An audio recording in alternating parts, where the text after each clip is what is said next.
ദുനിയാവിലുള്ളൊരീ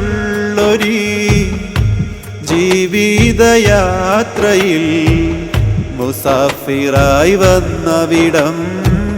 സലാമേറെ ചൊല്ലുവാൻ മുത്തായ മുത്ത് റസൂലിൻ പാദം പതിഞ്ഞ മണ്ണിൽ രാവീരവോതുവാൻ മുഹബ്ബത്ത് കൂടുവാൻ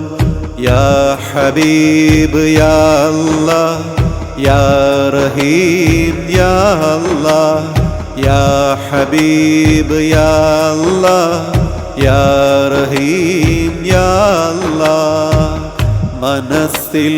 നിറയെ മോഹങ്ങളുണ്ടെൻ്റെ മുത്ത് റസൂലിൻ്റെ ചാരത്തണയാനാ